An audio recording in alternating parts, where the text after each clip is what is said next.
Olá, povo da Terra! Eu terminei de assistir a terceira temporada de Castlevania e olha, infelizmente eu não tenho tantos elogios assim a fazer.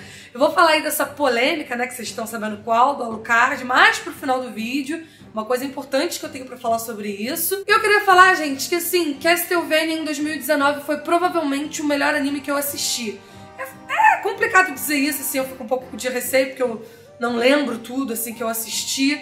Mas, assim, provavelmente tá entre os melhores, me marcou pra caramba. E eu tava hypada pra cacete pra ver essa terceira temporada. Tanto que eu fiz um vídeo um dia antes dela ser lançada.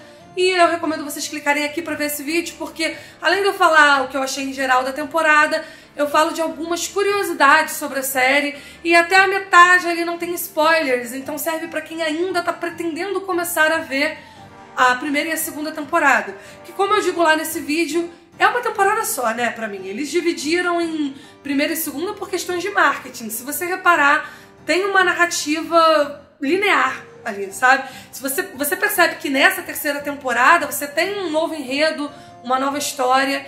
E a primeira e a segunda não, elas são realmente uma mesma coisa que foi lançada em anos diferentes. E aí, por marketing, colocaram que era uma nova temporada, né? Porque se você disser que é a continuação da temporada anterior, não é tão rentável assim, digamos, não é tão bom pra publicidade do negócio. E eu já tinha comentado lá nesse meu outro vídeo que eu tava bem preocupada com ter uma terceira temporada, porque independente, gente, de Castlevania ser uma franquia que tem muitas histórias e que definitivamente tem muita coisa pra se explorar, o anime segue uma narrativa independente, tá? Ele pode até ser bastante baseado até no 3, e misturar algumas coisas de outros 2 jogos da franquia. E tem muita coisa nova também, mas independente disso, é uma narrativa independente, sempre é. Mídias diferentes, né? Sempre tem a liberdade de serem tratadas como algo completamente à parte. Até porque eu não sou tão grande conhecedora assim da lore dos jogos.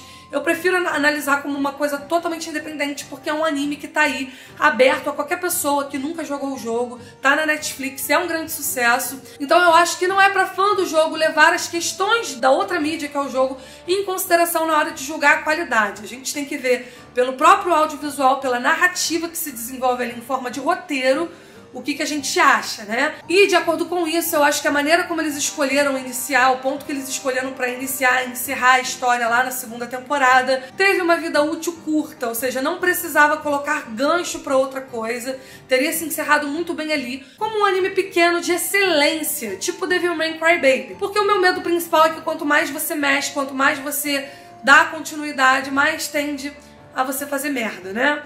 E eu tava muito esperançosa de que eu estivesse enganada, porque eu esperava que pudesse estar muito boa essa temporada, mas pra mim teve muitos problemas que eu vou falar aqui. Bem, como a história dos jogos se passam em épocas completamente diferentes, né? Você tem saltos no tempo no jogo em que os personagens imortais continuam ali, mas que os humanos eles vão saltando de gerações. Então, como a gente teve a morte do Drácula lá na segunda temporada, essa terceira poderia se passar num ano completamente distinto, muito depois dos eventos dessa, já depois do Trevor e da Sypha terem morrido.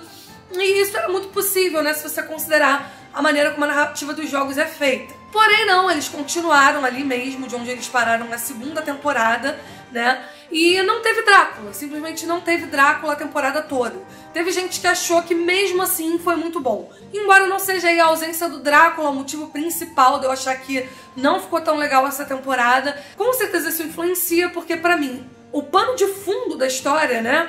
Vamos dizer assim, a chave temática, a longline, o que explica sobre o que é a história de Castlevania, pelo menos na narrativa das temporadas anteriores, é esse tema da complexidade humana para o bem e para o mal. É praticamente uma alegoria bíblica de pecado e redenção, que foi trabalhado com maestria na temporada anterior. Apesar de algumas partes do texto ainda trazerem diálogos sobre isso, né? Sobre a redenção da humanidade, se ela é boa ou má, a gente ainda tem esses diálogos pontualmente, mas isso não é mais o alicerce que sustenta a narrativa, não é mais o pano de fundo. Se você for tentar contar a história dessa temporada resumidamente, não é isso que tá ali segurando a narrativa. E na verdade não tem nada que esteja. Por quê? Porque a gente acabou tendo aí várias narrativas paralelas. A gente teve a divisão da história em vários núcleos de uma maneira que ficou muito prejudicial. Eu queria ressaltar aqui um dos momentos do texto que trouxe essa temática, que foi muito presente na temporada anterior, foi numa fala lá da Saifa, em que ela diz que Deus não é bom e que o cara mesmo é Jesus Cristo, né? Assim, Deus e Jesus são personagens que não são abordados, não são muito mencionados nesse universo, apesar da gente saber que eles existem, né? Mas é completamente comum suprimir eles, porque a alegoria, a figura metafórica deles já estão completamente simbolizadas aí no próprio Drácula, né? Que é cruel, tem essa questão apocalíptica de querer destruir os humanos, porque essa simbologia desses dois personagens, Deus e Jesus, já estão muito bem representadas aí no próprio Drácula. Porque, gente, o Drácula tem essa característica apocalíptica, né? De decidir o destino da humanidade, de achar que a humanidade precisa ser exterminada. Como a gente sabe que, biblicamente, tiveram vários momentos em que Deus tentou destruir a criação dele porque ele achou que não foi boa. E aí a gente tem a redenção através de Jesus, que, como eu expliquei no meu outro vídeo, é muito simbolizada pela Lisa, né? Que tem um amor muito grande pela humanidade, que tenta mostrar o tempo todo pro Drácula que a humanidade ainda tem salvação, que a humanidade ainda tem algo de bom, né? Que eles merecem uma chance. E ela acaba sofrendo um sacrifício, né? Assim como Jesus. E nesse sacrifício ela implora para Drácula para perdoar os humanos, pois eles não sabem o que estão fazendo, que é a fala de Jesus quando é crucificado, nesse momento em que ela está sendo queimada na fogueira. Isso é completamente simbólico, como eu já tinha explicado no outro vídeo, mas eu tô pincelando de novo aqui, porque eu acho importante enfatizar que isso tem uma carga simbólica do cacete e que, portanto, a ausência desses dois personagens durante toda essa temporada é muito prejudicial, porque esse debate de pecado e redenção, que é o tema que segura a série, que é a parada maneira da série, que traz as reflexões filosóficas legais, embora essa série não tenha ficado completamente livre de reflexões filosóficas, a crítica à igreja ainda está muito presente de várias maneiras, né? Mas isso não é o suficiente para constituir uma unidade temática certinha que deliga a todos os núcleos paralelos que a gente está vendo. Eu sei que vocês provavelmente já estão acostumados a ver histórias em que focam vários núcleos diferentes, né? De que você não tem foco na história de um personagem só, você tem vários personagens desenvolvendo suas próprias microtramas separadamente para no final se juntarem. Isso é comum. Mas para isso ser feito de forma bem sucedida, tem que ter um pano de fundo que una tudo isso, que esteja por trás de tudo isso, e você tem que ver de alguma forma em que essas histórias estão caminhando para convergir, em que elas estão chegando num denominador comum, que é uma coisa que não acontece aqui nesse caso. Eu vou falar um pouco sobre os 4 núcleos que a temporada teve, porque foi claramente dividida aí em 4, e o que eu achei de como isso foi abordado. Primeiramente, a gente tem o núcleo da Carmila, que era o que tinha mais potencial, é o núcleo mais justificado, né? Por quê? Porque ela que foi o gancho para a 3ª temporada. Foi através dos planos dela que a gente teve um gancho para que a história continuasse. Então tudo dava a entender que a 3ª temporada seria focada aí nos planos da Carmila. E não foi assim. Muito pelo contrário, o enredo dela ficou praticamente travado ali na mesma coisa. E eu já vou falar um pouco mais sobre isso. Primeiro eu vou apresentar os outros. Tivemos ali o núcleo do Alucard, que mostra a solidão dele, etc. E que ficou completamente isolado do resto da história, tá totalmente à parte. É o que menos dialoga com qualquer coisa que esteja acontecendo na temporada. E teve o núcleo do Isaac, que a gente pode dizer que serviu até pro desenvolvimento do personagem. Foi um dos núcleos que mais foi pra frente, no caso, né? Porque a gente vê mais sobre o personagem em si. E daí temos o núcleo composto pela Saifa e o Trevor, que foi o que teve mais destaque, sem dúvida. A gente acompanha eles em muitas batalhas. É o que dá toda a dinâmica da história. Basicamente, a temporada se foca neles dois, né? Em tudo que eles estão fazendo. Porém, o problema dessa aventura aí do Trevor e da Saifa é que a narrativa que eles estão vivenciando parece ser um pouco genérica, né?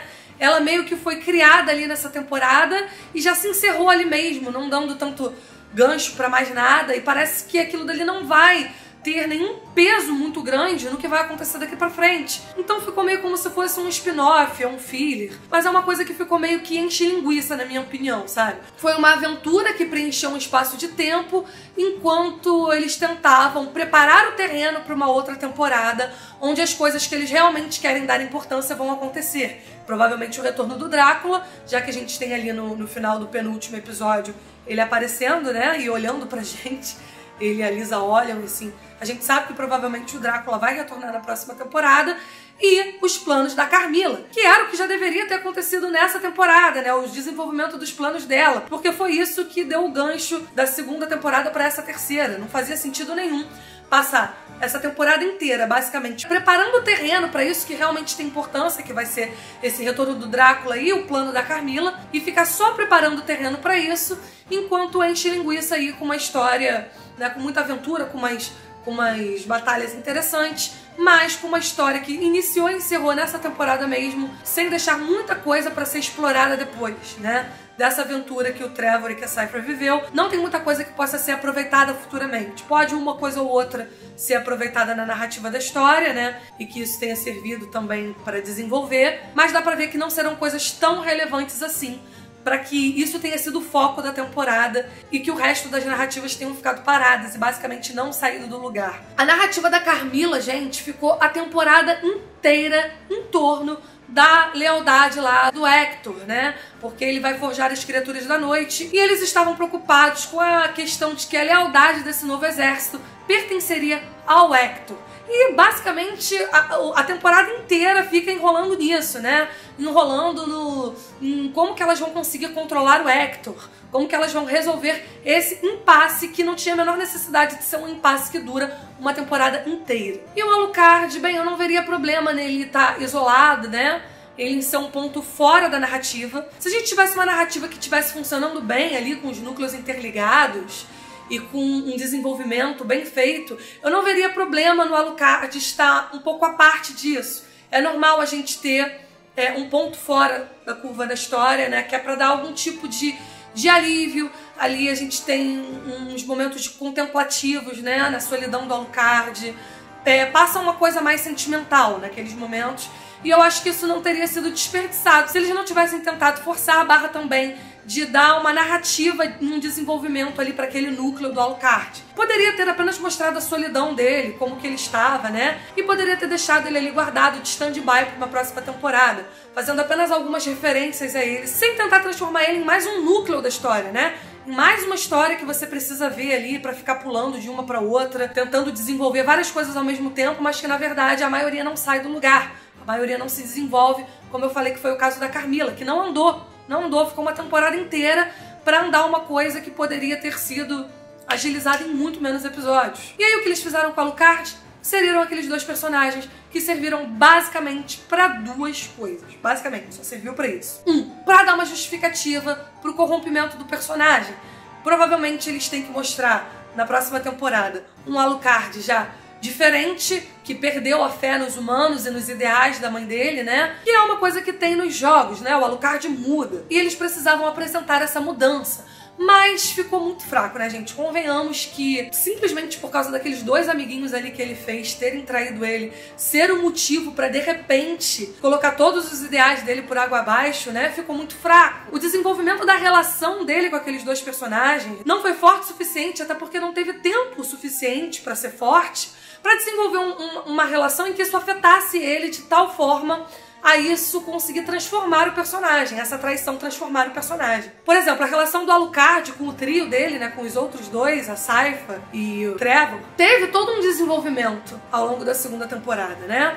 Então teve ali uma relação de amizade de verdade. No caso, se a traição partisse deles, aí sim você teria uma justificativa maior pro personagem ter sofrido uma espécie de trauma que mudasse alguma coisa de fato nos ideais dele muito rapidamente. Agora, esses dois personagens genéricos que apareceram lá pra fazer companhia pro Alucard, eles não tiveram tempo pra ter um desenvolvimento de relação forte com ele, pra que tivesse tanto impacto assim aquela traição. Então ficou forçado. Eu sei que eles precisavam fazer a transformação do Alucard, mas foi de uma maneira mal feita, mal desenvolvida, com personagens genéricos. E a outra coisa pra qual isso serviu foi pra ficar falando lá dessa vampira japonesa, que provavelmente vai ter algum papel posterior. Se não tiver, vai ter sido muito cagado mesmo, vai ter sido pura encheção de linguiça ter falado dela. Mas eu acredito que falaram dela sim, porque ela vai ter algum papel posterior. Mas mais uma vez, eu acho que não é assim que se faz uma temporada. Somente apresentando coisas para a temporada seguinte, sem desenvolver uma narrativa interessante para aquela própria temporada. Claro que isso não foi de todo mal feito, né, gente? Justamente pegando ali o núcleo do Trevor e da Cypher e aquelas batalhas todas que eles tiveram, eles conseguiram criar clímax, né? Eles conseguiram criar uma história com um meio, um desenvolvimento e um final. Conseguiram.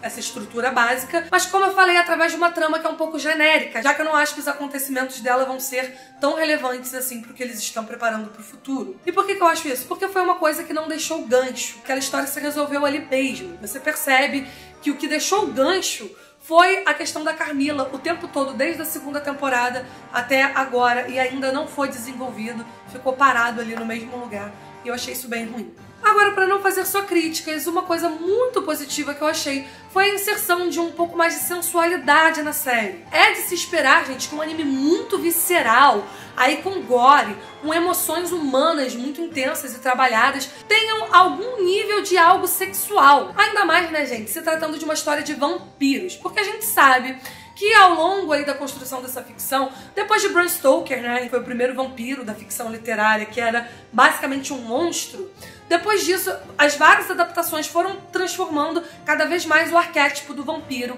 em uma criatura sedutora, né, bem sensual. A própria adaptação para cinema do Drácula de Bram Stoker pegou o monstro do livro, que não tem nada de sensualidade, e transformou ele num personagem completamente sensual no filme do Coppola. Mas eu acho que o auge aí dessa construção de vampiro sensual provavelmente foi a série de livros de Anne Rice, a autora que deu origem ao filme Entrevista com o Vampiro. Pra quem não sabe, galera, são 10 livros que essa escritora fez sobre vampiros, que tem aí o famoso vampiro Lestat, o Louis e etc. Enfim, vampiros cabeludos, bonitões, fazendo coisas bem sensuais, inclusive entre eles próprios. Tem todo um erotismo implícito no filme e nos livros mais ainda. Eu acho que provavelmente o arquétipo atual de vampiro que a gente tem hoje veio principalmente das histórias da Anne Rice. Esses livros se chamam Crônicas Vampirescas e provavelmente foi a maior contribuição para o arquétipo de vampiro depois do Drácula de Bram Stoker, porque foi o primeiro, né? Foi o que inaugurou esse arquétipo. Mas depois disso, provavelmente, o mais influente foi a história dela. Então a gente teve ali aquela sensualidade do casal de humanos, né? Da Cypher e do Trevor. A gente teve toda aquela sensualidade da vampira diplomática tentando seduzir o Hector. E agora chegamos no momento mais esperado do vídeo para muitos, né? A suruba do Alucard.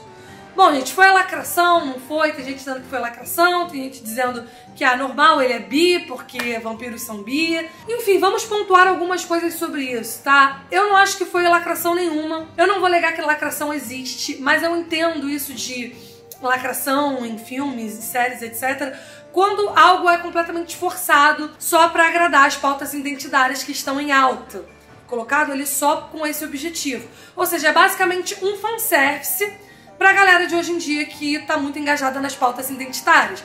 Fanservice de todo tipo é ruim. Seja fanservice que vocês chamam de lacração ou de qualquer outra coisa que você perceba que só tá sendo colocada ali de maneira forçada para agradar um determinado tipo de público.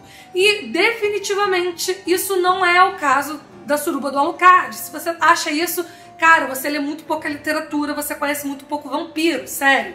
Como eu acabei de falar aqui, né, sobre os vampiros de Anne Rice, das crônicas vampirescas, que são muito sensuais, né, que criou essa identidade do vampiro irresistível.